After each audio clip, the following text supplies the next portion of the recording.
வணக்கம். ஆர்சிபி டீமுக்கும் real loyal ஃபேன்ஸுக்கும் வாழ்த்துக்கள். இந்த மேட்சை வின் பண்ணிட்டீங்க. என்ஜாய் பண்ணுங்கள், ஹாப்பியாக இருங்க. அப்புறம் முக்கியமான டிஸ்க்ளைமர் கிளியராக சொல்லிடுறேன். இது ஆர்சிபி டீமுக்கும் இல்லை, ரியல் லாயல் ஆர்சிபி ஃபேன்ஸுக்கும் இல்லை.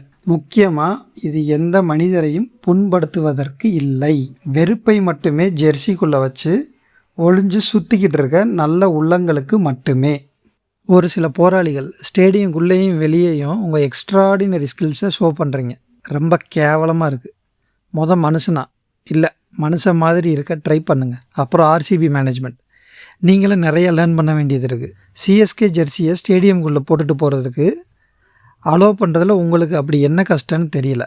அப்புறம் டிஜேவின் சிறப்பான கேவலமான செயல்கள் இப்படியே போச்சுன்னா கிரிக்கெட் ஃபேன்ஸுக்கு one of the unsafest stadium ஆயிரும் போல் சின்னசாமி ஸ்டேடியம்.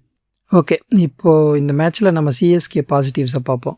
சர்ஃப்ராஸ் கான் முக்கியமாக நம்ம டீம் எக்ஸ்ட்ரீம் ப்ரெஷரில் இருக்கும்போது ஒரு ஃபைட்டிங் நாக் பண்ணார். டீமில் இது இன்னும் பாசிட்டிவ் எனர்ஜியை க்ரியேட் பண்ணும். ஜேமி ஓவர்டன் பேட்டிங்கில் ஸ்ட்ராங்காக இருக்கார், பட் பவுலிங்கில் கொஞ்சம் வேரியேஷன்ஸ் கொண்டு வரணும். பிரசாந்த் வீர் யங் டேலண்ட், நல்லா விளாண்டார், பட் ஃப்யூச்சர் கேம்ஸில் பார்ப்போம்.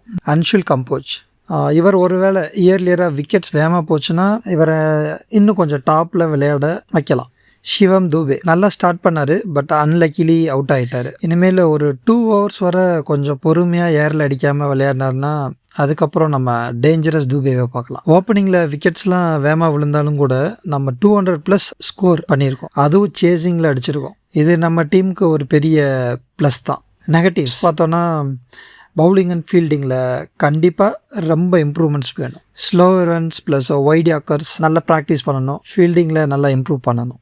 அப்புறம் நம்ம டீம் பேட்டிங்கில் ஓப்பனிங் பேர் லாஸ்ட் 3 மேட்சஸாக ஃபெயிலியர் தான். கண்டிப்பாக சஞ்சு கிட்ட இருந்த ஒரு ஸ்ட்ராங் கம்பேக் எதிர்பார்க்கலாம். ருத்ராஜ் அவுட் ஆஃப் ஃபார்ம் மாதிரி இருக்காரு, பட் அவர்கிட்ட இன்னும் கொஞ்சம் பொறுமையாக பவர் பிளே முடிகிற வரைக்கும் கொஞ்சம் நல்லா பொறுமையாக விளாண்டார். ஒரு 4-6 அதை ட்ரை பண்ணாமல் கேப்பில் அடிக்க ட்ரை பண்ணலாம். கேப்டனாக ஒரு ரெஸ்பான்சிபிள் இன்னிங்ஸ் அவர்கிட்ட எதிர்பார்க்கணும் ஃபியூச்சரில்.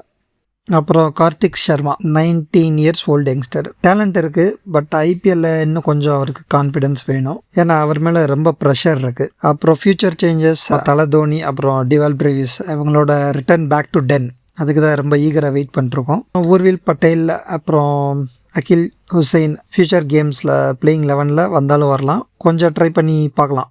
2 டீமுக்கும் ஒரு பெரிய டிஃப்ரென்ஸாக இருந்தது டீம் டேவிட்டோட ஃபியரி நாக் தான். 3 பேர் நல்லா சண்டை செஞ்சாங்க. ஹிஸ்ட்ரியில் எத்தனை தடவை ப்ரூவ் பண்ணியிருக்கோம். இப்போயும் சொல்கிறேன், கண்டிப்பாக நம்ம கம்பேக் கொடுப்போம். CSK comeback loading.